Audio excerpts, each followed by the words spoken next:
es domingo 6 de septiembre de 2020. Aurora vuelve a pintar el cielo y los vivos lo agradecemos. Amigos y enemigos, gracias por participar en esta sesión de meditaciones de cultura política. Soy Manuel de la Cruz, locutor y politólogo, entre otras cosas. Como ya se deben haber percatado, tenemos un pequeño cambio de nombre. No tan relevante, pero que sí quisiera reseñar brevemente. Se llama ahora Meditaciones, en honor a Marco Aurelio, y es un honor inmerecido. No tanto porque el emperador romano, el filósofo rey por excelencia Marco Aurelio, no lo merezca, sino que realmente esta es una ventana sumamente humilde en comparación a la obra del filósofo rey. Sin embargo, nos encantaría, nos gustaría y les recomendamos encarecidamente que lean Meditaciones de Marco Aurelio. Yo diría que es un texto fundamental para todo aquel que quiera elevarse, para todo aquel que quiera buscar el arete. Como deben saber, en las últimas horas y días también sucedieron las distintas liberaciones de presos políticos en Venezuela.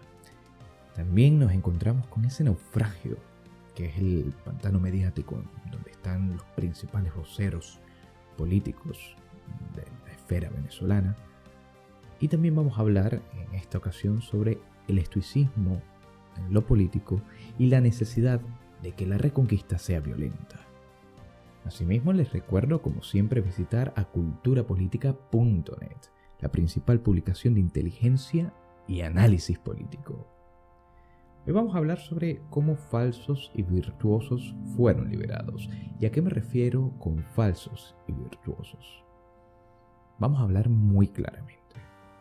Existe un mecanismo de emergencia que tiene la tiranía chavista para promocionar líderes falsos capaces de jugar ese papel, de ser de actores en el teatro de la política venezolana y convertirse en los portavoces de la oposición oficial, es decir, de todos esos traidores, de todas esas hienas y agentes al servicio del Foro de Sao Paulo, que se dicen ser de oposición, pero por supuesto nos mienten, tanto de obra como de mente, porque no solo siempre actúan a favor de la tiranía venezolana, otorgándole más tiempo a través de la ficción electoral, también comparten los mismos postulados filosóficos y políticos. Dicen ser de oposición, pero comparten la misma doctrina socialista y nefasta que ha condenado no solo a Venezuela, sino a gran parte del hemisferio occidental a la barbarie y la oscuridad.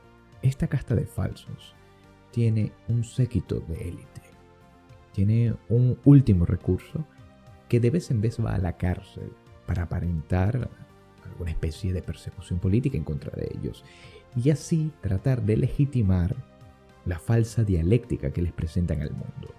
Uno de estos falsos de toda la vida es, por ejemplo, Enrique Capriles y por supuesto Leopoldo López.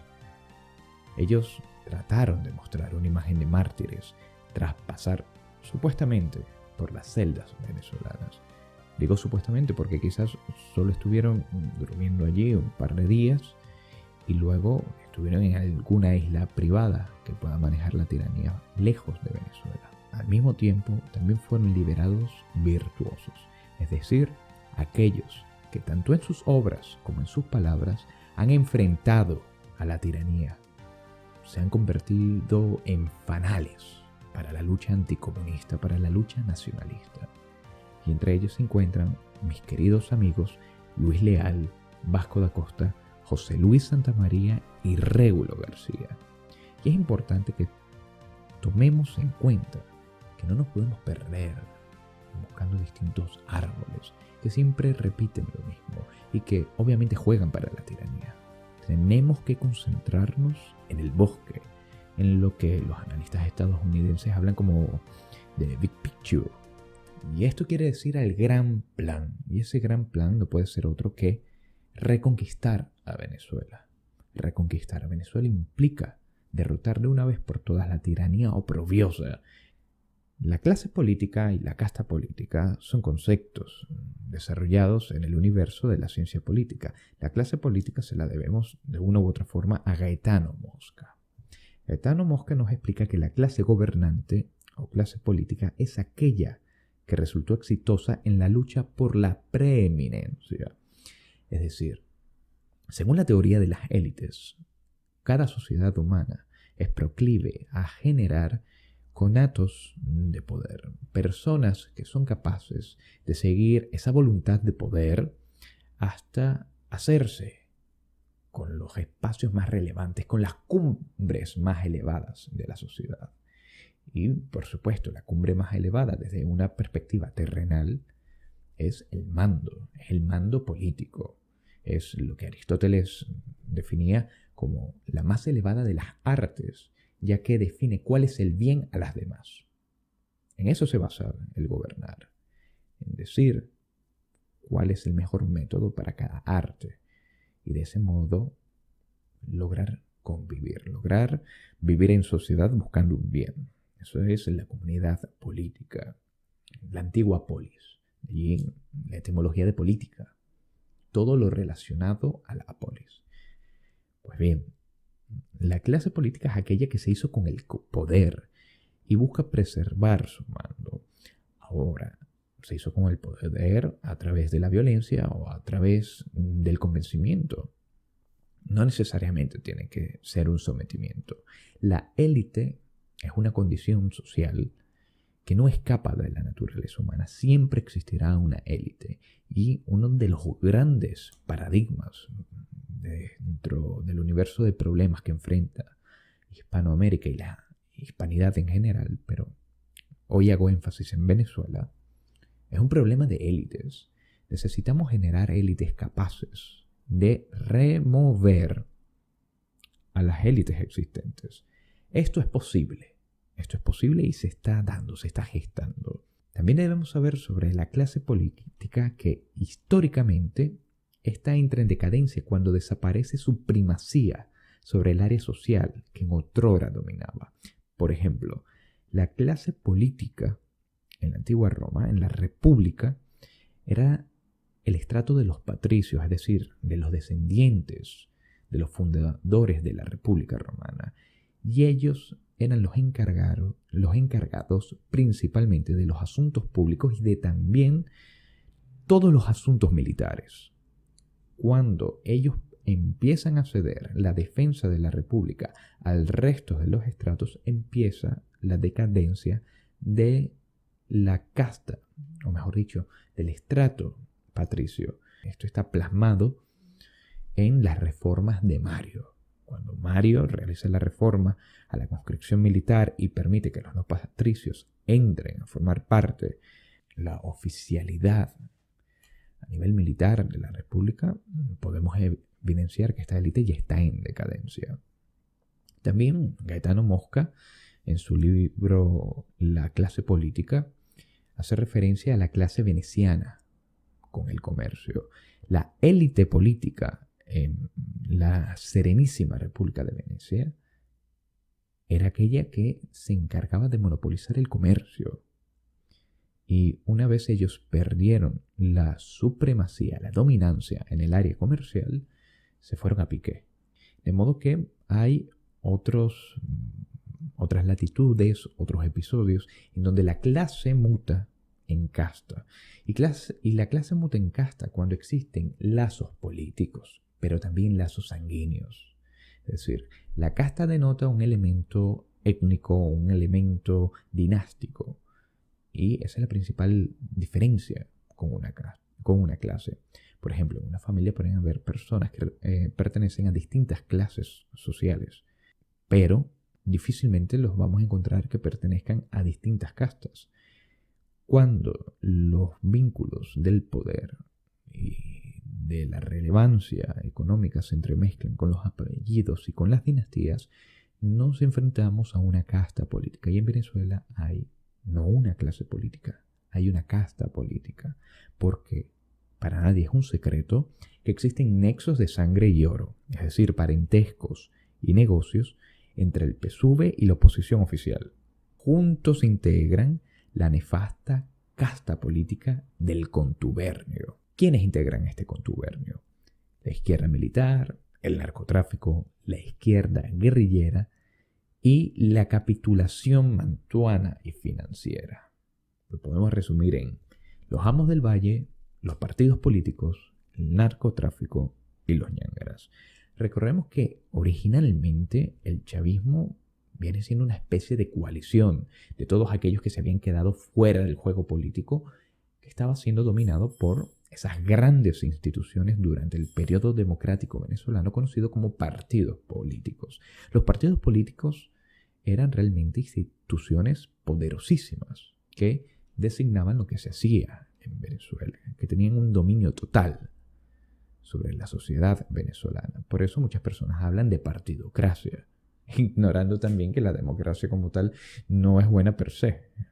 Es decir, siempre vamos a tener ese gran problema de la tiranía de las mayorías en democracia, pero también puede ser el problema de la oligarquía. Es decir, que un grupo aproveche las prerrogativas democráticas para hacerse con todo el poder, con el control integral de la sociedad.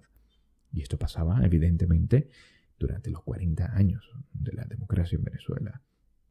Cuando la preeminencia, la supremacía de la clase política empieza a mermar, esta puede desaparecer. Y eso es lo que vimos los venezolanos y lo que también están viendo los hispanos en sus distintas sociedades cuando los partidos políticos entran en decadencia y no empiezan a movilizar al mismo número de personas, tampoco son capaces de traficar con la esperanza como hacían anteriormente. Y es por eso que empiezan los pactos oscuros, los pactos malignos. Allende jamás hubiese llegado a la presidencia de Chile si no fuese por la capitulación del socialcristianismo y de cada uno de esos movimientos que hasta hace poco, es decir, hasta hace poco para la época de Allende, estamos hablando de los años 70, hasta el momento eran los que realmente podían influenciar en las riendas del poder.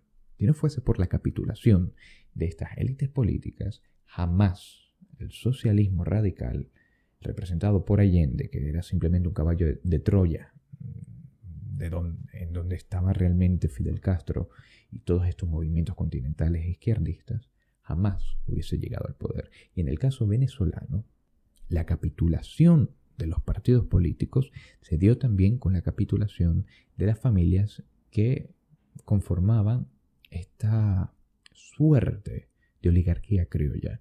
No de aristocracia, sino de oligarquía con nexos dinásticos, es decir, de los descendientes de los mantuanos que todavía tenían influencia económica y que decidieron de una u otra forma tratar de ganarse el afecto, de ganarse un espacio dentro del nuevo orden que se estaba configurando con el caudillo de turno. El chavismo llegó como resultado del trabajo de los grupos comunistas y socialistas que estaban organizados de forma política para tomar el poder. Realmente un grupo político, un partido político de verdad es aquel que se organiza para conquistar el Estado, para tomar el poder. Si no, no es político, es cualquier otra cosa. Y la izquierda en Venezuela desafortunadamente lo hizo muy bien, conspiró muy bien. Entró a los cuarteles, entró a las universidades, inició la guerra cultural y la infiltración continua. Las escuelas de cuadros formaron dirigentes y operadores políticos capaces de generar el ambiente y las condiciones para aprovechar ese decaimiento de los partidos políticos, junto a las logias militares de la izquierda militar y la izquierda guerrillera.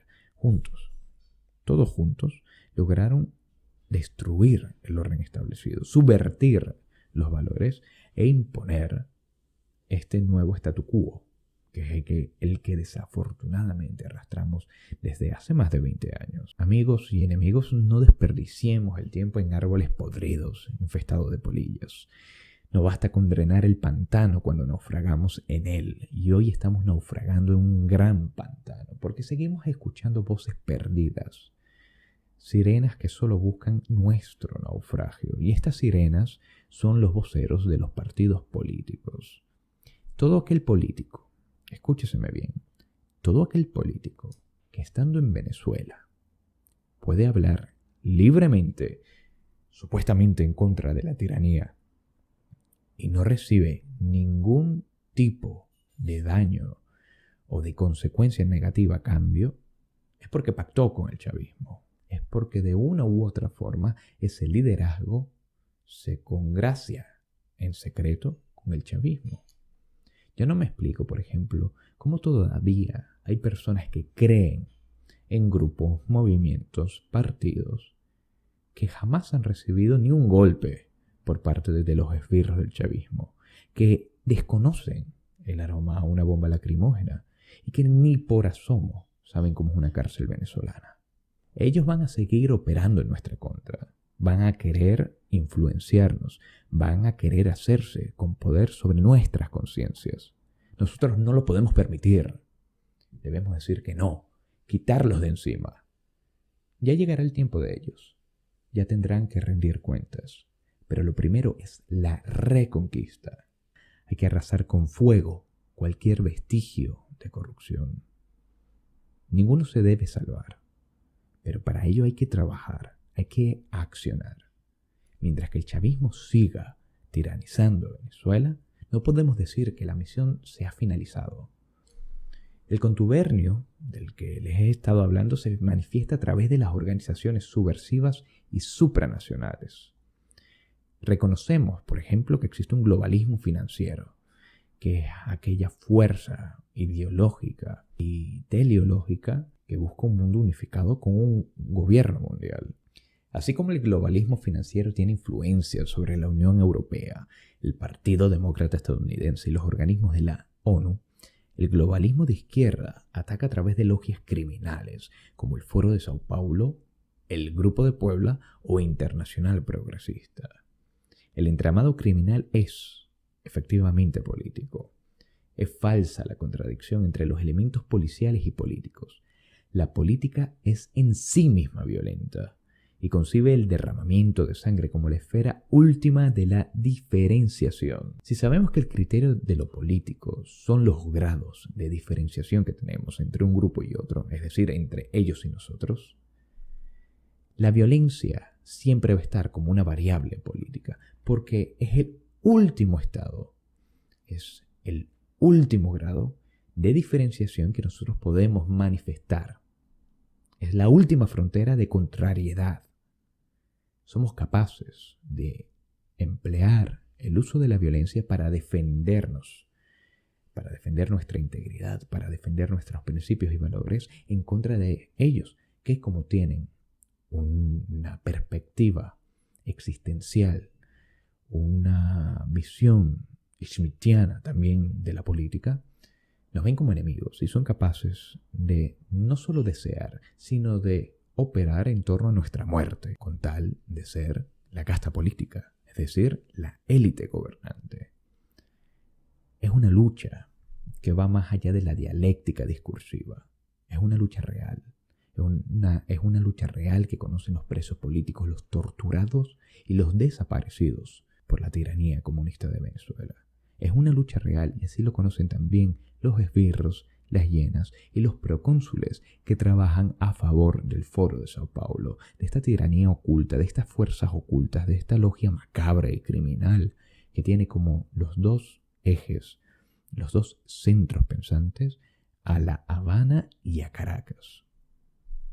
La reconquista va a ser violenta y va a ser a través de la fuerza. Dejemos de mentirnos, es que no nos sirve mentir. Cuando hablamos, o mejor dicho, cuando perdemos el tiempo hablando sobre la imposibilidad de lograr la libertad solos o de cuál será el mejor candidato en tal o cual país o cuál es el político que ahora sí dice la verdad, eso es irrelevante. No perdamos el tiempo sobre Capriles, sobre Guaidó, sobre María Corina. Lo importante es la reconquista de Venezuela. Todo aquel que esté a favor de la reconquista armada de Venezuela es aliado de la libertad. Todo aquel que esté en contra debe ser exterminado, por lo menos de la discusión política. La reconquista es necesaria. ¿Y cómo será esta reconquista? la reconquista se hace a través de la opción contratista. ¿Cuántos venezolanos estamos en el exterior? Somos prácticamente una nación en la diáspora. Más de 6 millones de voluntarios son capaces de transformar el futuro de un país que está prácticamente encarcelado. Venezuela es una prisión. Y lo que debemos hacer es demoler los muros de esa prisión. Tenemos en nuestras manos la capacidad de invertir, cada uno de nosotros, una modesta cantidad de dinero para financiar los ejércitos que logren la libertad. Hay tantos venezolanos con arrojo, con valentía, que se formaron en las artes militares o en las artes policiales y hoy residen en el extranjero. Ellos pueden ser rearmados.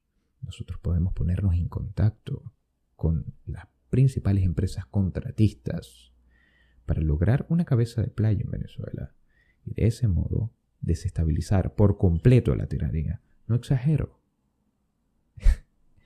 Parece que estamos hablando de cuentos de hadas, pero ¿cómo llegó el chavismo al poder? A través de una conspiración militar fueron capaces de derrumbar los muros de Miraflores, de asesinar a todo aquel que se oponía a ellos y luego de vender una fachada democrática para obtener a través de elecciones la conquista de las conciencias.